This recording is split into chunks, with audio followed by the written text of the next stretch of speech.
Okay, continuing on with the CPI CP2000 base station radio. This is the PA or RF final section. For anybody that's not familiar with these or never seen them, they actually have it's a separate little module. Extremely easy to get off and service because all you gotta do is take off two RCA jacks, unplugged off the board, a Molex plug, and it screws along the outside edge, and if it's never been taken off of the radio before, you'll have two rivets, I think it's here, and two of the holes will have rivets in them, so yeah, the factory put those in there, that way you couldn't get into this module, without drilling the rivets out, and then they'd, that would void your warranty if it needed any work done in the future. But in any case, this is not the one off of the radio. This is the one off of the radio, and it has been out before. Someone has worked on it before because the axial lead electrolytic capacitors had already been replaced with radials. And one of the first things I noticed was when I was getting ready to take this apart, because if you remember, I finally got this radio working, it had about 1 watt of output power. So I tried doing not a proper alignment, just to quickly go through to try and bring the output power up, see if I could get the power level up.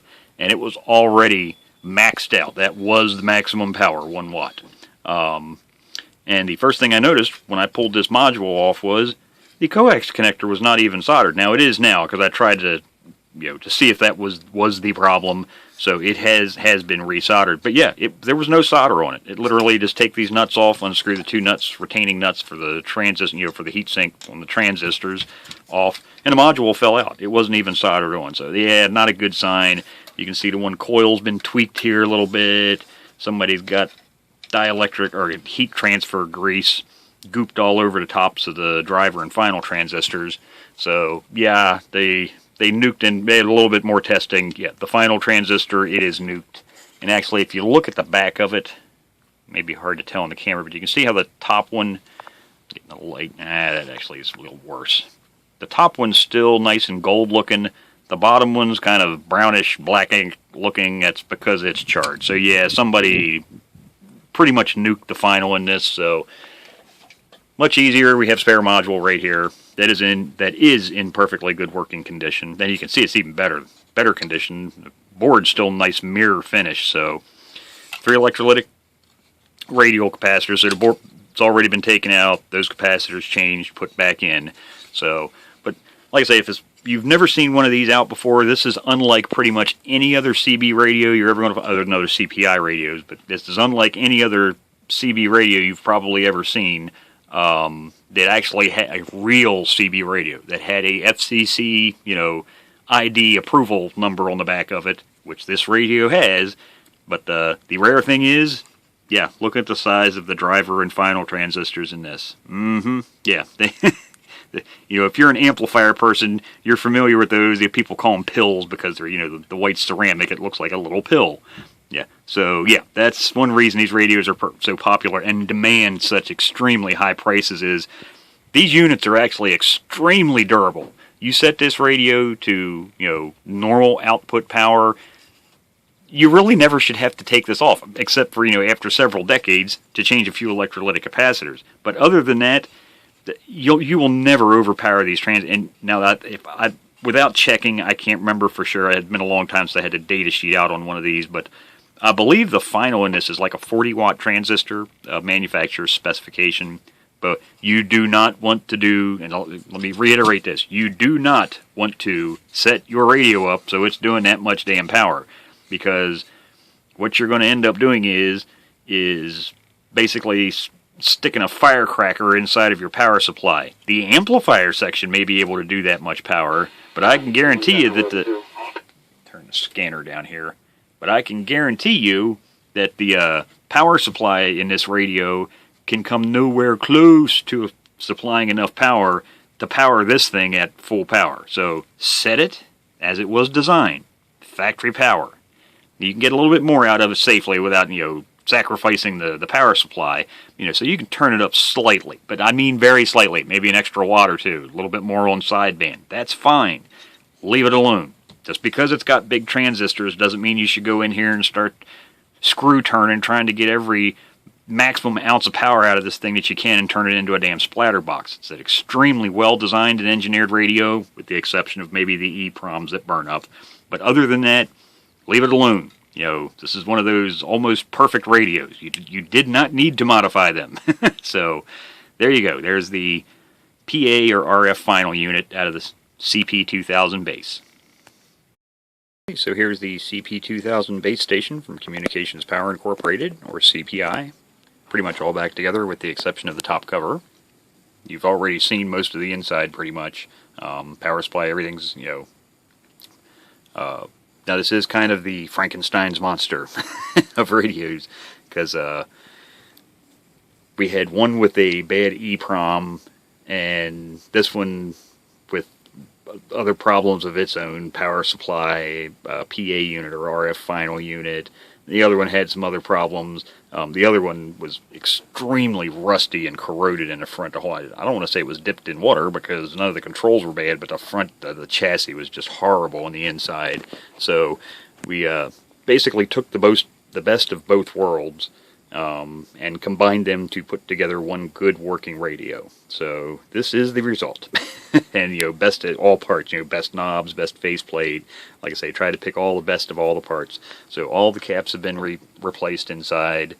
Alignment's been done. Like I say, this entire PA unit was out of the other radio, and the entire power supply board, because the power supply board that was in here was a little bit on the charred side. If there is one downfall to these radios, it's heat. They get really, really hot.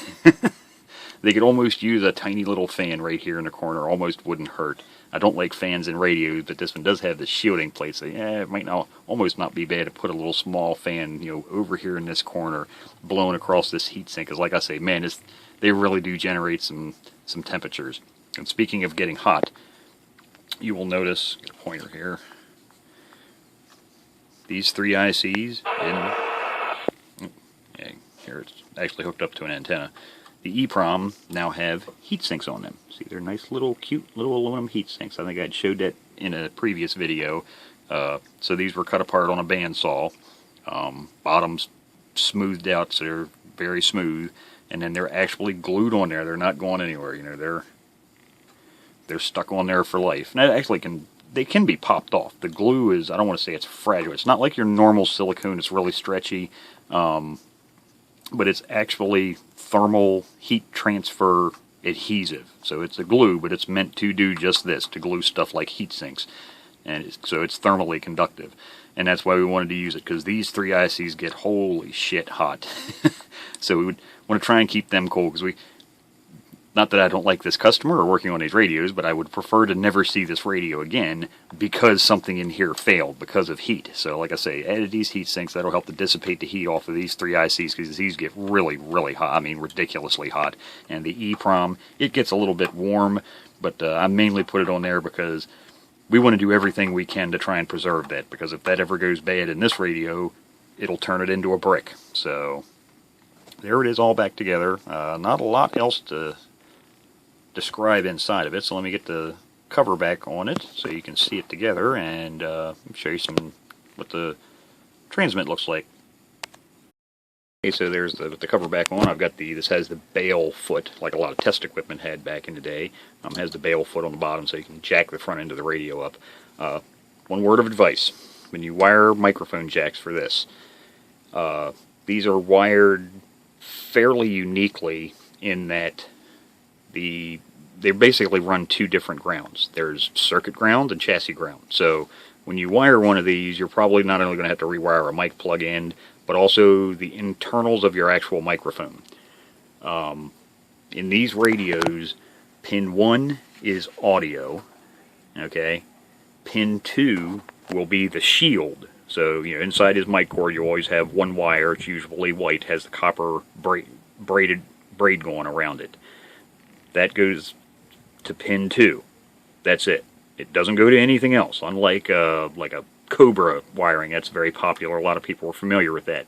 In a Cobra, you have a shield on pin 1, which is also circuit ground, and then pin 2 is audio, pin 3 is transmit, pin 4 is receive. Now, what they do inside of those, most all of the radios, it will depending on if you're in transmit or receive, it switches, like in the Cobra, uses pin 3 for transmit. So when you push the talk button on one of those, it's actually just shorting that pin out to the shield line. Okay, and when it's in receive, when you let go of the button, it shorts out the receive line to the shield. It doesn't do that in these radios. So just be aware of that. What you want to do is pin 1 to audio, pin 2 goes to the shield. So what you can do inside the microphone itself is run pin 1. Usually in most microphone switches you'll have at least 2 sets of contacts. So there'll be 3 pins on it, 2 sets of 3. The center is going to usually be the wiper that slides back, goes back and forth to either contact when it's in receive, it'll be touching one pin, and when you go to transmit, it slides over and hits the other one. So what you want to do is have pin 1 go to that center contact, or the end, it doesn't really matter, and then the other end of the wire will go to this one, okay? And so it switches over, and then run your shield. So in transmit it won't be doing anything, in receive it'll make contact, and then the shield wire, you can run that shield straight to the mic cartridge, to the other, or negative terminal on the mic cartridge. Pin 3 and 4 will go to the other set of the other switch, okay? And this does not need a microphone hooked up for receive. It only has for transmit. So that same switch, if this was receive, okay, and the other set of contacts, like I say, it'll be the center contact will be touching the one set in receive. So what you want to do is put one of those, the wire off pin 3 to, let's say, the center contact, and the wire off of pin 4 to the end contact here. So when you go switch over to transmit, those 2 lines short together, because that's what you have to do to switch this radio into transmit, is short pin 3 and 4 together. But that's just something to keep in mind. You probably need to rewire your microphone itself when you do one of these. As far as transmit goes, this thing is an absolute modulation monster. Oh my God! On AM, this thing will blow the doors off. So honestly, keep the mic gain. In AM, keep it about a quarter turn, somewhere around it. And that greatly depends on, of course, what microphone you're using. You probably also won't need a speech compression circuit in AM. That's mainly used in sideband. But in AM, probably just keep your mic gain down around a quarter, cracked about a quarter of the way open. And then when you switch to sideband, just crank the mic gain up the whole way. Or depending on your microphone, amplify it or not, you can adjust this to suit. And then speech compression really does help in sideband. So switch to AM here. We're doing about 5 watt dead key, swinging audio, check audio. A little bit over 17 watts. And there we're talking into the microphone. You can see the modulated package on the scope. And then switch to sideband. Turn the mic gain up the whole way. Now, like I say, we can turn the speech compression circuit on for sideband. Audio check 1 2. Audio 1 2 3 4. Radio check. Audio check 1 2. Audio check 1 2 3 4. Audio. So I'm doing about the same thing, about say 17 to 18 watts on sideband. So good. Back over there. Yeah, I'd let you hear somebody on air, but the radio waves today, the skip has skipped out of here. It was like that yesterday. Absolutely dead quiet. It did pick up last night. As soon as the sun went down, the skip rolled in. But yeah, today here, it's just dead quiet. Try. Yeah, nothing. Dead airwaves. I mean, even down on the Super Bowl. Even the low channels, completely silent. About the only thing comes in occasionally, I'll hear some of the Canadian truckers use like 29 or 27 occasionally, or the local truckers use channel 19. So occasionally I'll hear somebody on 19, but yeah, so nothing to listen to. But has very good reception. Transmit audio does sound good in a monitor radio.